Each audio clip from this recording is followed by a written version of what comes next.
we're moving now to the next level. We're in London right now, and I have a guest in the house. Of course, we've had conversations about London here on the show. We've explored London, different aspects of London, the Nigerian part of London, because everywhere has, Nigerians are everywhere literally. And of course, we have a guest in the house. His name is Simon Field, and he's the deputy head of mission at the UK High Commission in Lagos. Hi, Simon. Good morning. How are you doing today? I'm very good, thank you. Wow, that 5-hour direct flight from Lagos to London absolutely flew by. Oh, wow, wow, yeah. And I don't think I even ate. Incredible. Okay, so I have to get to the air hostess and find out why you didn't eat. I clearly slept right through it, so it was great. Thank you. Wow. Thank you so much. I hope you enjoyed the flight. I mean, it's always smooth on British Airways or Virgin. Just to do a little Wow, well, no problem. I will send an invoice to you tomorrow. An invoice will come to you. Thank you so much. Don't you worry, the High Commission, I'm sure, will travel cut it. Thank you so much. So, here on the show, we've had conversations about, visas. We had conversations about travel and tourism. And I think UK is one of those places that Nigerians love to explore. They love to travel to the UK. Every Nigerian wants to visit the UK. I'm speaking from my own perspective and my own opinion. I know there are some persons. Well, that's great. I mean, frankly, the United Kingdom loves having Nigerians in the United Kingdom. It's fantastic. Yeah. You bring such vibrancy to our culture. So yeah, we share so much, when it comes to culture. We share history together. So, it's one of those things that we want to see. I've heard tales growing up. I heard tales about Big Ben, tales about, the Ferris wheel and all the lights there. And I really want to explore those things. I haven't had the experience of, seeing things or hearing the Big Ben told myself. But these are things that every Nigerian, I speak my own opinion, want to experience. They want to have that liberty to be able to, visit the country and experience the people for themselves and not be told or what they read alone. And that's really great. In fact, would you like to hear a fun but boring fact about Big Ben? Sure. So Big Ben is actually the bell. So the ding-dongs that you hear, especially if you listen to the BBC World Service, that's Big Ben. It's the bell. The tower that it's in, which everybody always takes the beautiful photographs in front of, that's actually called Elizabeth Tower, and it's after Queen Elizabeth. We named it for her Golden Jubilee. So it's a massive tower in front of Parliament, and I really encourage you to try and get over there. Oh, yes. I absolutely will. Of course, that goes to the next question because, of course, if I don't have the visa, how will I even get there in the first place? And it begs the question. A lot of Nigerians have, taken social media. They've called into the program. I remember the last time we had a conversation here on the program, and people were talking about how difficult it is to get the UK visa and to visit. And, the thing that surprises a lot of them is that, okay, we're not traveling to relocate. We're just traveling to, go experience the culture, go experience the people, go experience the place. But then we're being denied. The process is very difficult. Why is it so? Well, I think there's a lot of myths about visas out there. So, first of all, most visa applications given, especially for tourism, are granted. But there are kind of ways that you can kind of improve your chances. So the first is make sure that you apply well in good time. I do this all the time sometimes. I forget about applying for a visa and I'm very last minute. And if you're last minute, that makes it difficult for a UK visa clearing officer to kind of do that. You can apply for a visa up to 3 months in advance. So if you've got a holiday planned, you've got a holiday booked, just apply for the visa. You can do it 3 months in advance. The second bit of a myth is that you kind of have to use an external agent to go and get your visa. Absolutely not. Apply for it directly. The best person that knows you and the best person who's going to get that visa is yourself. So provide all the information, which you best have. Don't use an agent, and you'll be able to kind of have a much better chance. A lot of agents will make mistakes. You have a much better chance of doing it yourself and getting a successful visa. And then the first cheeky little tip, if I can, one of the things that we always see with visas, which always scares visa clearance officers, is people think you have to have a certain amount of money in your account. Oh, we heard of that as well. And if overnight they suddenly transfer lots of money into their account, don't do that. It's really bad for the visa officer because it makes you look really suspicious. Just give all of the kind of information that you need around kind of how much money you have and show a long-term history. That's all we're looking for. And most visas are issued into the UK, and we're really welcoming, and we really want Nigerians to come over to the UK and explore not just London, but the whole of the United Kingdom. And I promise you, most visas are issued. Hmm. Now, you said that about, the money. It's very great that you even touched on that because I was going to get there, because we have these myths out there. I don't know who's spreading the information out there that you have to have, lots of money. But is there like a benchmark for that? Absolutely not. No, there's no benchmark of how much money you have. You just need to be able to show that you have enough money to cover your expenses whilst you're in the UK. And it helps to show a salary because that kind of means that you're more likely to return back to the UK. But there's no kind of minimum amount that they look for to have in your account. It's just a certain amount to be able to kind of cover your expenses. If you had less than £5 in your account but wanted to stay at the Ritz, for example, then maybe a UK visa clearing officer would be suspicious of that because how are you going to pay for your hotel? But if you have enough money to be able to cover your expenses and you show a salary or you show a certain amount of income, that makes it much easier. That's really great. It's really great that you also touched on that, and I really appreciate that you brought that up. Yourself, you didn't even have me. There's a lot of myths out there about visas. Yeah, and trust me, they are much easier to get into the UK. Just fill out the application form yourself, and most of those applications are granted. And if not, then you're given a really detailed letter about what you need to do on your next application. Exactly, because most persons try out again. Okay, when they get the denial, Nigerians, we're very we don't give up easily. Okay, Absolutely. We go on again and again. So we want to know what's wrong, but sometimes there is no detailed response back from the embassy or the commission, to tell us exactly what we did wrong, how they applied wrong, what they did wrong, so they can sort out and all of those issues. So let me correct one other myth, actually, if I can. So actually, the visas aren't issued by the embassy. That's a myth. They're actually issued by a very separate organisation called the United Kingdom's Vetting and Immigration Service, UKVI, and they are the agency which effectively issue the visas and do the clearances. So actually calling me up, calling the embassy, we're not really going to be able to help.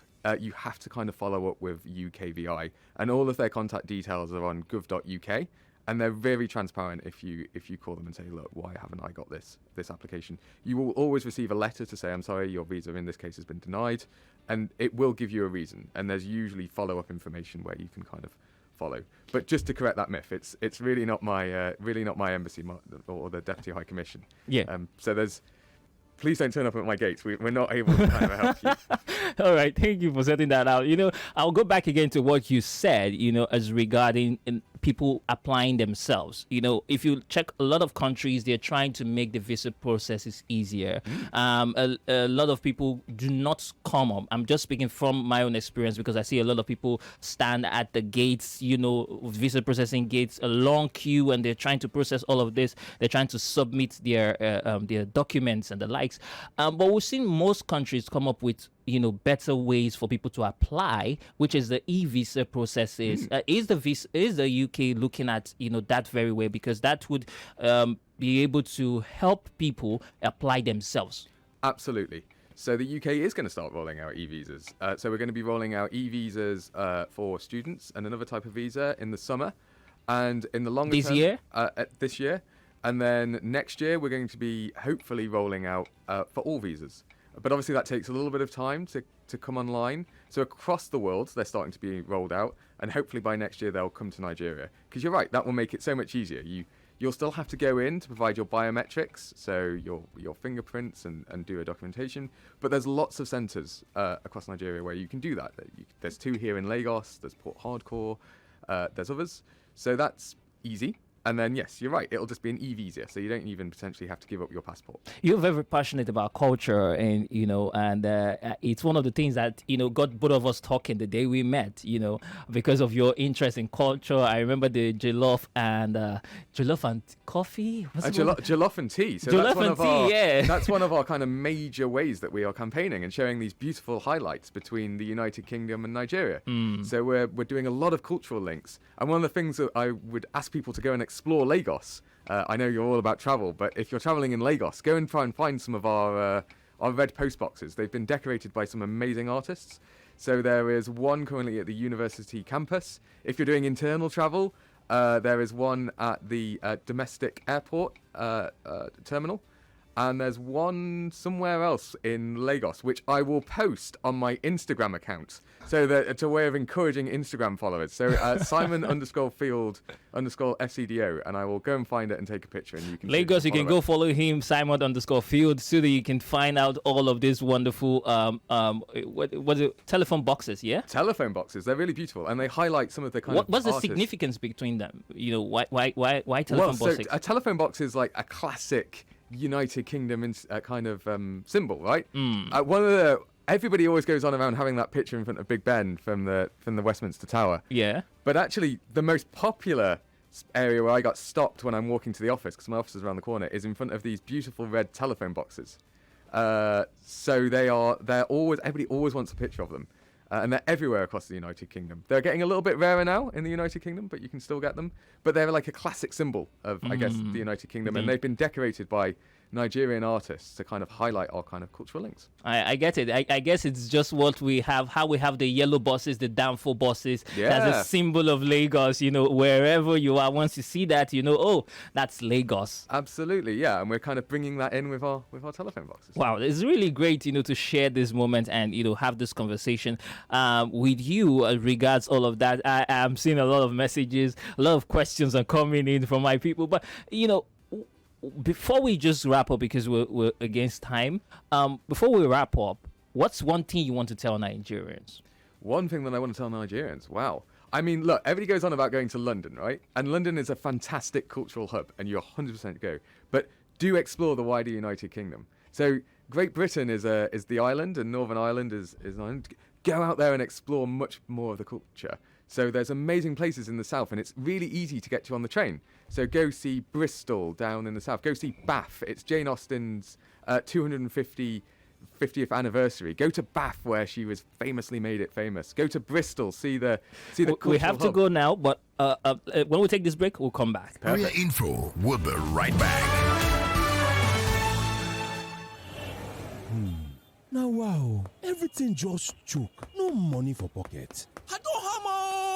My number don't comot. Oga, wetin be that one again? I play game on top GD Lotto and my number comot. GD Lotto? Yes, so my brother carry waka go www.gdlotto.ng to play any of their games, whether na 570, 580, 590 or the one wey they call Nigeria Number Plate Game (NNP). Make you fit win up to 50 million naira jackpot. True. I dey go www.gdlotto.ng now. No dey inside water, make soap enter your eye yo. Make you sef follow go www.gdlotto.ng. Make you sef begin dey play their games. This game dey for 18 years and above. No forget to play responsibly. GD Lotto. Once you get one dream.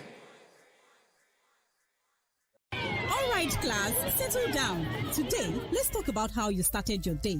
We got dressed and had pancakes with John Vance 3-in-1 chocolate for breakfast. My mom makes John Vance 3-in-1 chocolate for us too. My mom calls it instant goodness. My sister and I always put it inside our pap. It's so yummy. John Vance 3-in-1 chocolate is a chocolate drink made of rich cocoa, milk, and sugar. Available nationwide in stores. John Vance 3-in-1 chocolate. Enjoy instant goodness.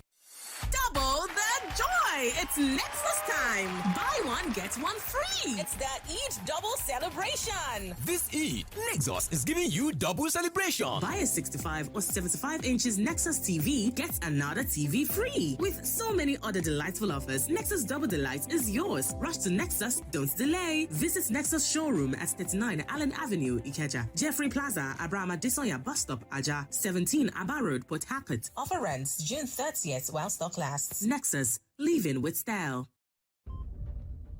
I don't know, man. These days, all you hear is save, invest, save, Wait, how do you guys find this money? Is it not someone that is settled that will have money to save and invest?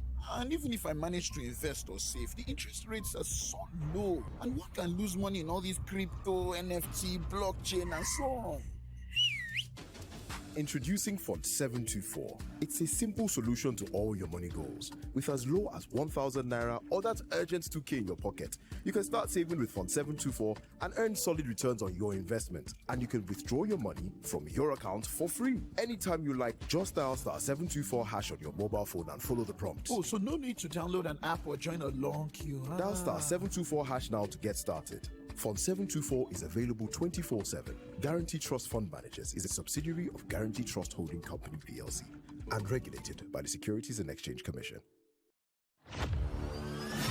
For 3 great seasons, the fans have fought with passion and fire. Their best they brought. The banter was bold, the debates were tight. Each word a weapon, each match a fight. But now it's bigger, the stakes much higher. The battle returns, and it's full of fire. Fan Battle 4 with Femi and the gang on 99.3 Nigeria Info. The stage is bang. In partnership with Sports Salon, we raise the game with glory, honor, and a shot at fame. Think you've got what it takes to score? Step right up. It's time for more. Vote for your favorite Fan Battle 4 contestants at thickets.com/fan battle. Thickets, that is FIKETS.com/fan battle. Fan Battle 4. Let the battle begin. Do you live around Victoria Island, Lekki, Agungi, Chevron, Eleganza, VGC, Aja, Abraham Adesanya, Songotedo, Abijo, Awoyaya, or Lakoe? Here's a place to buy your affordable eggs in crates. Fresh Eggs Market is selling eggs for 4,700 naira per crate. We're located at Spring Valley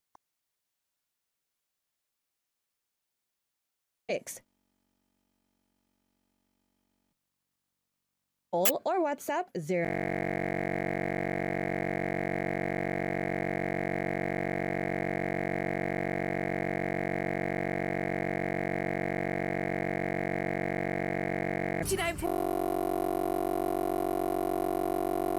Let's talk.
Lagos, welcome back. This is still Travel and Culture here on 99.3 Nigeria Info. And of course, I'm here with Simon Field, and he is the Deputy Head of Mission at the UK High Commission in Lagos. And we're having conversation about travel and travels to the UK today. And Simon has explained, so many things. And I've seen your messages as well. I'm reading your messages. I have this very beautiful one from Oge. I have this very beautiful message from Oge. Let me see. Let me read that message out loud so everybody can share in it because it's made me smile. Oh, she even sent a photo. That's lovely. She said, your guest has taken me back to England in a flash. I have been to Bath, Bristol. In fact, my family lives in Trowbridge, only a bus ride to Bath. I schooled at Leicester. I've also been to explore London, Birmingham, Wolverhampton, Manchester, Cullerhampton, Grey, XX, and only recently crossed the famous bridge to Wales. and there she is sending me a photo of her at Bath. Simon, it just shows the cultural ties that Nigeria and the UK share. It really does, and just how kind of widespread the Nigerian diaspora is in the UK. I mean, there's a big kind of lots of Nigerians out in Manchester, which is obviously famous for that kind of football, right? Everybody loves Manchester United. Please, I'm an Arsenal fan, but go ahead. Or Arsenal, or Wolverhampton. I used to live with a man that used to love Wolverhampton because he was from Birmingham. It's really everywhere. And there's such a rich history and diversity and culture in the UK. So please go out and explore it. Let's talk about you exploring Nigeria. Ever since you've been here, how long have you been in Nigeria now? So I haven't been here for that long, actually. So this is my first rainy season. So I've only been here since October. Oh, wow. So tell me about your experience, exploring Lagos. Oh, well, Lagos is fantastic. I mean, it's such a cultural hub, right? I mean, there's so much going on in Lagos. My one great regret is I was here in October, but I slightly missed Artex. And I really want to try and do that this year because it was our foreign secretary managed to go to Artex. It was his first visit, I think, to Africa. He came to Nigeria, so I organised it, but then I didn't get to go see it myself, which is a great shame. So this year, it's my plan to go and see Artex. All right. I'm very, very sure you have great time there. But tell me the specific places you've been to in Lagos that you really enjoyed. Well, so I really enjoy. So tonight I'm going to go see Maid Kuti over in Batory, which I really, really love going. I love exploring the kind of music scene. But actually, one of my great joys is getting outside of Lagos. Lagos is fantastic, right? Mm-hmm. But I actually really like getting on that train. So far I've been getting on the train to Ibadan. That's the kind of furthest I went. I went up to Abeokuta. My partner came to Nigeria for the first time about a month ago, and I took her down to Abeokuta to see the rock. Oh, the Olumo Rock in Abeokuta. The Olumo Rock. It was fantastic. Wow. It was really great. And I went up to the IITA in Ibadan. But yeah, I love getting out and getting on the kind of train and meeting absolutely everybody. That's really nice. You see, we're here in Lagos, and there's nature all around us, and there are places for you to explore. So when we come here and we speak about different countries, don't get intimidated, don't turn off. Understand that there are also places in Lagos, outside of Lagos, Ibadan. We had the festival recently that everybody is talking about on social media. It was just, couple of hours away from Lagos. So you could do all of these things. You could visit Ekiti. There are, waterfalls all around these places. So it's not all about just traveling outside of the country. You also have the opportunity to explore your country as well. So if you feel like, I don't have enough to book a flight and go through all the hustles, don't worry. Nigeria still have you, okay? You still have a lot of things to do here in Nigeria, and it's actually great, that you are exploring Nigeria. You're getting to talk to the people, with the locals, understand our way of life. How have you seen it? And I think I can ask you this question because we've been going back and forth with Ghana, our younger brothers, Ghana, over and over again about the Nigerian jollof and Ghanaian jollof. I'm putting you on a hot chair, I know, don't worry. Wow. You survived this one. You're about to ask me that million-dollar question of whose jollof I prefer. So obviously it's Nigerian. But I mean, the one thing that I've really loved about making jollof is I've started to make it myself. Oh, wow. So if you follow me on Instagram, Simon_Field_SCDO, you can actually see my own images of my jollof attempt. So I've made it. So not only have I made jollof rice, one time I made it for my colleagues and they said I'd undercooked the rice. Second time for Africa Day, I think I absolutely smashed it. It was perfect. So then I thought, well, how else can I improve on this? Of course, the next natural step is jollof spaghetti, right? Wow. That's when I knew, right? That's when I think I knew I conquered the sauce. Wow. I really loved it. And actually, the one thing that I absolutely love is trying to merge British food with Nigerian food. So I, to great success, I think, some people that may have disagreed, I merged chin chin with British crisp flavours. Wow. So imagine having a chin chin with cheese and onion. Doesn't that sound like the dream? Or like a salt and vinegar chin chin. Okay, so now because the adventurer in me is like, okay, you need to try that. I need to try that and then tell you exactly my opinion about it. I honestly think there's a big market out there. So, I'm hoping to bring it back home and sell it. That's going to make me my millions. Because I reckon the UK market is massively in for chin chin. In fact, with our new economic partnerships, I reckon I'm in with a great success. I reckon I can really flog it. You see, we're doing a lot, as regards collaboration between Nigeria and UK. We've seen it in the music scene, in music business. We see how artists collaborating, Ed Sheeran, Burna Boy. I mean, fantastic, right? So much of them. And we've seen it in arts. Yeah. We've seen it. I know what the British Council is doing, how they, also try as much as possible to merge British artists and then Nigerian creatives together to come up with, things together. And it's just very amazing, how we keep pushing this. How far do you think we can go on this? I mean, I think there's still so much opportunity to be able to explore those kind of cultural links, right? There's so much opportunity, so much of like Nigeria can kind of be like brought to the UK. So this year there's going to be the Africa Fashion Week, which I know is going to be a massive market for Nigeria. When is that holding? I believe that's in November, December. Possibly to be decided. And I also think there's going to be a new exhibition at the Tate Modern with Nigerian modernist art, which is going to be fantastic because it's really going to highlight the kind of cultural links that we have. And speaking about your jollof, we also seen Nigerian-owned and Nigerian-run restaurants, pop up all over the UK. Even it created a buzz online some months ago or about a year ago now that a Nigerian restaurant had a Michelin star, and everybody was all over the place about it. I felt like she was my sister. I know, it's fantastic. And I still haven't been. I was meant to go in the summer before I came out here, and it was so busy I couldn't even get a table. Wow. She's opened a second restaurant now in Bowen Market in London. It is, honestly, it's really growing. And I you know what? I think she also does an amazing jollof rice. So, so maybe you take a class or two from there. Yeah. In fact, I actually lied. The first time I ever had jollof rice was actually in Manchester. So, wow. I tell an absolute slight lie. Wow. But it wasn't as good. No, it can't be as original as the one you have in Nigeria. I don't think the spice was quite there. It was clearly slightly for a weaker. But it's great that we're also looking at business opportunity between both nations, and it's one of the things I also tell my listeners here on the radio that when you travel, you don't just travel to go have fun. Also open your eyes and open your mind to and observe what these people are doing to get to where they are. Look for new opportunities that you can take advantage of, that you can bring back home and then make millions of naira. I don't know if you agree with me. No, I mean, I think that's right? I mean, I think part of the reasons we travel is to make connections. It's to build those kind of connections between people, which ultimately is what makes business. And actually, we're making that much more easier with the UK. So we have a new trade arrangement, a new enhanced trade partnership, which is looking to kind of create kind of opportunities for us to speak and try and remove trade barriers, of which one of the big ones is around culture.